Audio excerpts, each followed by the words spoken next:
What happens internally? When an empath is hurt, repeatedly surprised, what happens inside the mind and nervous system of a deeply empathetic person when they are broken down over and over again? Most people assume that empaths simply get sad, forgive, or retreat into solitude. But behavioral neuroscience reveals a far more shocking, counterintuitive reality, one that alters their brain chemistry, rewires their stress response, and changes the very structure of how they process human connection. Thoughtful. If you have ever felt worn down by caring too much, or if you want to understand how the human brain protects itself when compassion turns into a liability, staying for this entire discussion will completely transform how you view emotional intelligence, self-preservation, and the subtle mechanics of psychological survival. Imagine sitting in a quiet room, completely calm, when someone walks in carrying immense, unspoken tension. They haven't said a word. Their body language is neutral. Yet, within seconds, your heart rate accelerates. Your stomach tightens. Your mind begins to race with a subtle, uncomfortable dread that isn't even yours. For the average person, emotional perception is like watching a film on a screen. You observe someone else's pain, feel a wave of sympathy, and then move on with your day. But for an empath, emotional perception is not a spectator sport. It is an immersive biological experience. Their neural architecture, specifically the mirror neuron system responsible for mapping the internal states of others onto our own nervous systems, operates at an extraordinary level of sensitivity. They don't just see your grief or your anxiety, their brain simulates it. They live it with you. Now, consider what happens when that same person is subjected to emotional injury not once, not twice, but repeatedly. What happens when a system built for deep resonance is constantly exposed to breach of trust, manipulative dynamics, or chronic emotional drain? Popular culture often romanticizes the empath as a gentle soul who simply needs a little rest to recharge. But as an analyst of human behavior and emotional systems, I can tell you that the reality inside the brain is far more severe. Repeated psychological injury does not just make an empath tired. It forces a profound, systemic recalibration of their emotional hardware. When an empath is hurt over and over again, their brain undergoes a radical shift to protect itself from complete collapse. The very neural pathways that allowed them to connect deeply begin to fire in defense. They enter a state where caring feels like a physical threat, and where the boundaries of self-identity begin to erode under the weight of external demands. Today, we are going to look beneath the surface. We will examine the hidden neurological, psychological, and behavioral transformations that occur when high emotional sensitivity meets chronic emotional harm, and how a person can move from toxic hyperabsorption back to grounded, sustainable self-mastery. Empaths do not just observe emotional data. Their brain's mirror neuron network actively replicates and internalizes external distress, making repeated trauma an issue of physiological overload rather than mere emotional sensitivity. Repeated emotional injury initiates a predictable neuropsychological transition, moving from compassion fatigue to a protective state of hypervigilance, and ultimately into emotional numbness or profound detachment. When an empath is constantly forced to absorb external conflict without recovery time, the brain's insular cortex becomes overstimulated, causing a blur between their own identity and the emotional states of those around them. Prolonged emotional pain triggers chronic sympathetic nervous system activation, placing the empath in a perpetual state of fight or flight that compromises cognitive decision-making and self-regulation. Healing does not require suppressing empathy. Rather, it demands transforming raw, absorbed empathy into structured, boundary-driven compassion through conscious self-regulation and cognitive boundary setting. To understand why an empath experiences such a severe internal response when subjected to chronic emotional harm, we must look directly at the neurobiological architecture that governs human sensitivity and social connection. Empathy is not merely a philosophical disposition or a warm psychological trait. It is a concrete, physical process rooted in the neural networks of the brain. At the heart of this system lies the mirror neuron network, a group of specialized brain cells that fire both when we perform an action and when we observe someone else performing that same action. In the context of emotion, these neurons allow us to construct an internal simulation of another person's inner world. When you see someone smile, your mirror neurons subtly fire in patterns that mirror joy. When you see someone wince in agony, the brain maps that distress directly onto your own nervous system. For most individuals, this neural simulation operates with built-in physiological dampeners. The brain registers the emotional state of another person, recognizes it as external data, and processes it through the prefrontal cortex, which acts as a filter to maintain a clear line between the self and the other. However, in individuals with hyperempathic tendencies, these dampeners operate differently. Their mirror neuron systems exhibit heightened reactivity, and the neural pathways connecting the visual and auditory processing centers to the limbic system, specifically the anterior insula and the anterior cingulate cortex, are extraordinarily active. The anterior insula is the primary region responsible for interoception, or our awareness of our own internal bodily sensations, such as heart rate, respiration, and visceral tension. The anterior cingulate cortex, meanwhile, is deeply involved in processing the affective, emotional component of physical pain. When a person with this level of neurological sensitivity enters an environment charged with conflict, deceit, or emotional distress, their brain does not simply register this information as abstract facts. Instead, the anterior insula and anterior cingulate cortex fire intensely, causing the empath's body to physically experience the distress of the people around them. Their heart rate accelerates, cortisol and adrenaline cascade through their bloodstream, and their muscle tone tightens. In essence, the empath's nervous system treats the emotional pain of others as an immediate, physical threat happening to their own body.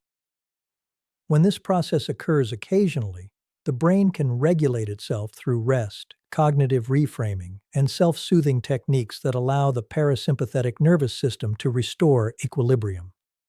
But when an empath is hurt repeatedly, subjected to continuous betrayal, gaslighting, emotional volatility, or constant social friction, this neurobiological system enters a state of chronic overload. The brain is denied the recovery time necessary to clear stress hormones and recalibrate its baseline.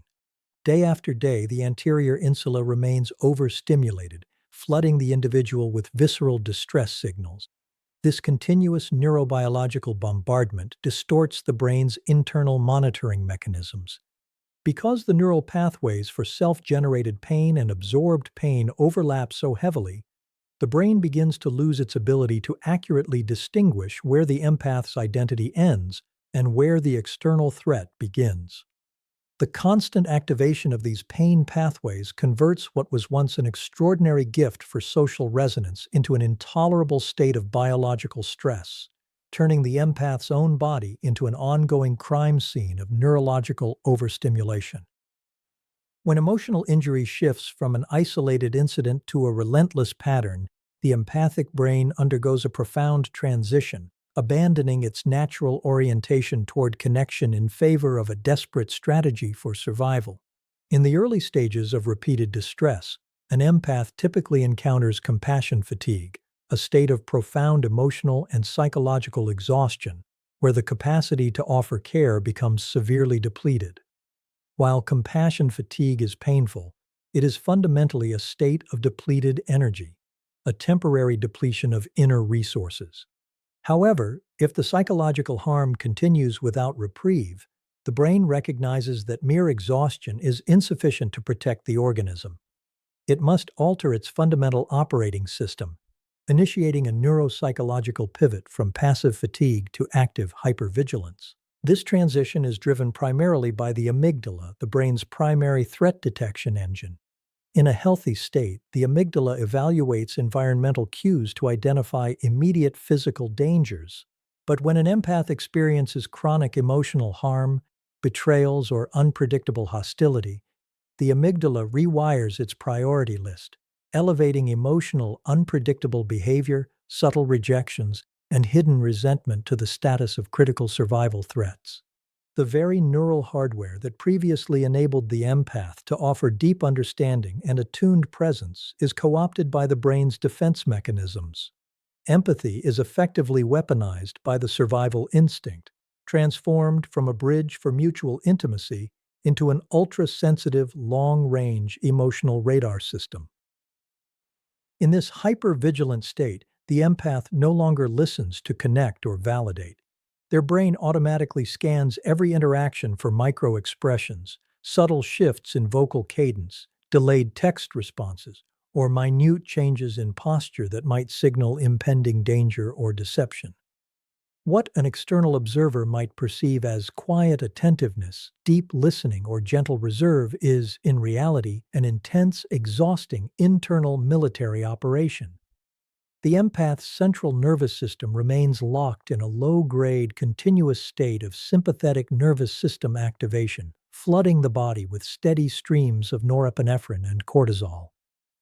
They become hypertuned to the emotional atmospheric pressure of any room they enter, continuously calculating how to navigate, appease, or neutralize potential volatility before it erupts into another painful impact. This continuous state of alarm fundamentally alters how the empath processes social reality. Because the threat detection centers are constantly firing, the prefrontal cortex, the region responsible for objective analysis, long-term perspective, and rational risk assessment, is continually bypassed.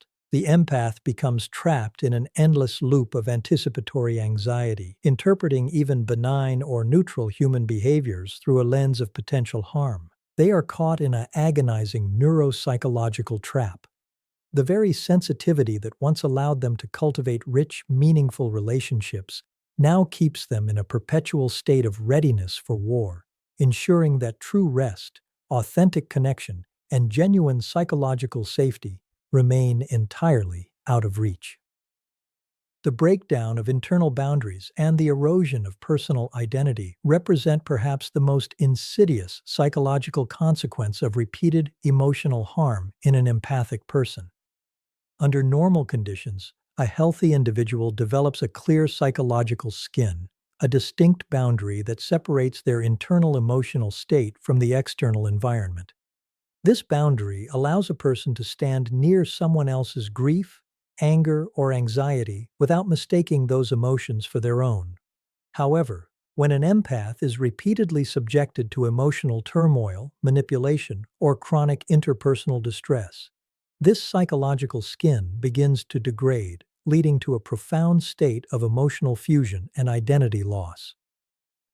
This process begins when the empath learns, often unconsciously, that their personal safety depends on predicting and managing the emotional weather of those around them.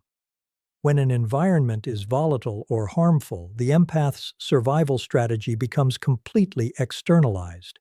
They direct their primary attention outward, constantly evaluating whether the people in their orbit are angry, disappointed, fulfilled, or distressed. Over time, the neural architecture responsible for self-awareness, specifically the default mode network and the interoceptive pathways of the brain, becomes severely underutilized in favor of external threat detection. The brain allocates vast resources to mapping the internal states of others while systematically ignoring its own internal signals, such as personal fatigue, hunger, emotional preferences, and genuine desires. As this external focus becomes chronic, the empath loses the ability to distinguish between self-generated feelings and absorbed emotional noise. If a colleague enters the room feeling anxious, the empath immediately feels a surge of anxiety and assumes it is their own personal flaw or responsibility. If a partner is angry, the empath's immediate internal response is not to ask what is wrong with the partner, but rather to ask what they did wrong to cause it and how they can fix it. This phenomenon, known as hyper-responsibility, creates an impossible psychological burden. The empath begins carrying the emotional baggage of everyone in their sphere of influence, mistakenly believing that if they can just fix everyone else's emotional state, they will finally be granted permission to feel safe and at peace. This relentless focus on managing others leads to severe identity dissolution. When you spend months or years ignoring your own boundaries to soothe the emotional dysregulation of others, you eventually lose touch with who you actually are. If you ask a chronically hurt empath to list their core desires, values, or personal boundaries, they are often met with a terrifying internal blankness. Their entire sense of self has been replaced by a reactive personality structure designed solely to adapt, soothe, accommodate, and survive. They have abandoned their own psychological home to manage the homes of others, leaving them completely vulnerable to exploited dynamics, toxic dependencies, and deep existential loneliness. When the psychological and physiological weight of chronic emotional distress crosses a critical threshold, the empathic brain reaches a point of total overload where ordinary coping mechanisms completely collapse. In emotional intelligence theory, this state of severe distress triggers what is known as an amygdala hijacking, an immediate overwhelming event, where the primitive threat processing centers of the limbic system bypass the higher order analytical prefrontal cortex. While an amygdala hijacking in an average person might manifest as a sudden outburst of anger or panic, in a repeatedly injured empath, it frequently triggers an entirely different biological defense mechanism: total empathic shutdown and profound emotional dissociation. This phenomenon is driven by the autonomic nervous system's ultimate safety circuit, the dorsal vagal shutdown response. When the brain perceives that emotional pain is not only severe but continuous, inescapable, and impossible to resolve through fight or flight, it activates a biological circuit breaker designed to numb the system against overwhelming trauma. The sudden shift can be jarring to outside observers. A person who was once deeply compassionate, sensitive, and emotionally expressive suddenly becomes cold, detached, hollow, and eerily unresponsive. They do not merely stop caring on a conscious level. Their brain actively suppresses the release of neurochemicals like oxytocin and dopamine that normally facilitate social bonding and emotional warmth. Internally, this state of emotional numbness feels like living behind thick, impenetrable glass. The empath watches life happen around them, but the emotional color has been completely drained from their perception. They observe loved ones crying or shouting, yet their nervous system fails to generate the familiar surge of shared feeling. This detachment often induces a deep, secondary panic within the empath, who fears that they have lost their humanity, that their soul has permanently hardened, or that they have become fundamentally defective. In reality, this profound numbness is not a moral failing or a permanent personality change, but an extreme, protective adaptation executed by a brain trying to save itself from a complete physiological breakdown. The continuous cycle of emotional hijacking and subsequent shutdown severely impairs an individual's cognitive capacity and decision-making abilities. Because the prefrontal cortex is constantly deprived of regulatory control during these intense stress responses, the empath struggles with executive functions such as long-term planning, working memory, and clear risk assessment. They remain trapped in a hyper-reactive survival loop, oscillating wildly between intense emotional pain when their guard drops and complete affective anesthesia when their defenses slam shut. By forcing the brain to operate in a continuous state of emergency defense, repeated emotional harm converts the empath's greatest strength, their capacity for deep, vibrant human connection, into a source of profound internal paralysis and total psychological isolation. To overcome the cycle of trauma and reclaim emotional stability, an empath must execute a fundamental shift from unregulated emotional absorption to structured, boundary-driven compassion. In the framework of emotional intelligence, high sensitivity without executive control is not a strength. It is a vulnerability that leaves an individual at the mercy of their environment. Healing does not require suppressing empathy, hardening one's heart, or retreating into permanent isolation. Rather, it demands the development of robust self-regulation skills and the conscious transition from effective empathy, spontaneously feeling what another person feels, to cognitive empathy, which is the clear, intellectual understanding of another's internal state without adopting their emotional burden. This transformation begins with reclaiming control over the prefrontal cortex, the seat of conscious self-regulation and rational thought. When exposed to external emotional chaos, an untrained empath allows their autonomic nervous system to mirror the surrounding distress, dragging them into an automatic threat response. Developing true emotional intelligence means building an internal buffer between perception and action. When emotional volatility arises in their environment, the empath learns to pause, grounding themselves through intentional physiological regulation, such as deep, paced breathing, to activate the vagus nerve, and asking a critical diagnostic question: is this emotion originating within me, or am I absorbing it from someone else? By introducing this conscious pause, the individual interrupts the automatic mirror neuron response, preventing an immediate limbic overload and keeping the prefrontal cortex fully online. The second crucial pillar of this recovery process is the implementation of rigorous cognitive boundaries. Unregulated empathy operates on an implicit, mistaken belief that caring about someone requires suffering alongside them. Structured compassion, by contrast, recognizes that absorbing another person's pain does nothing to heal them. It simply doubles the amount of suffering in the room. The empath must learn to view their emotional bandwidth as a finite, precious resource that requires explicit protection. Setting boundaries is not an act of hostility, but an act of essential self-preservation. It involves establishing clear limits on personal availability, refusing to manage the consequences of other people's poor choices, and accepting that everyone is ultimately responsible for regulating their own internal state. Ultimately, transitioning from a reactive, vulnerable empath to an emotionally grounded, resilient individual requires mastering the art of detached involvement. Detached involvement allows a person to remain deeply caring, present, and supportive, while maintaining a clear psychological membrane that keeps external toxicity from entering their central nervous system.